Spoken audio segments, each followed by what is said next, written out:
Hello বন্ধুরা, নমস্কার। আজ লক্ষ্মীর কিচেনে বানাবো ভাড়ালি। ভাড়ালিগুলি ভালো করে আমি ছুলে নেব। ছুলা হয়ে গেছে। এখন আমি পাতলা পাতলা করে রাউন্ড রাউন্ড করে কেটে নিচ্ছি।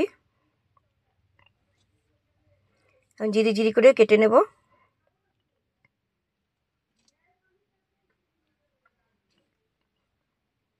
কাটা হয়ে গেছে, ধোয়া হয়ে গেছে।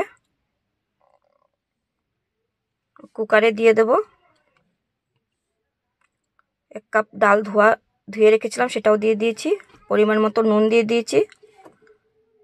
আধা কাপ জল দিয়ে দিয়েছি। গ্যাসে বসিয়ে দিয়েছি বয়লের জন্য। 2টা সিটি মারলে নামিয়ে দেবো। মাছের মাথা দিয়েই বানাবো।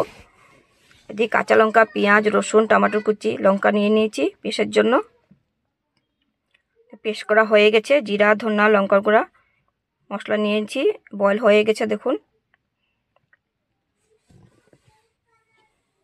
কড়াই গরম হয়ে গেছে। সর্ষের তেল দিয়ে দেব। মাছটা ভেজে নেব। হলুদ লবণ দিয়ে মেখে রেখেছিলাম। ভালো করে লাল লাল করে ভেজে নেব।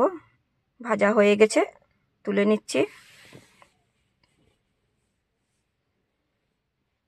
শুকনো লঙ্কা দিয়ে দিয়েছি ফোড়নে। তেজপাতাও দিয়েছি, পেঁয়াজ কুচি দিয়ে দিয়েছি। মশলা পেস্ট করে সেটাও দিয়ে দিয়েছি। জিরা, ধনিয়া, লঙ্কার গুঁড়োও দিয়ে দিয়েছি। টমেটোর কুচি দিয়ে দিয়েছি। মাছ ভেজেছিলাম সেটাও দিয়ে দিয়েছি। ভাড়ালিটা বয়েল করা দিয়ে দিয়েছি।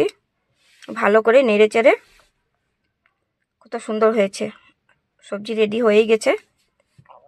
প্লেটে তুলে নিচ্ছি। কত সুন্দর হয়েছে কালারটা।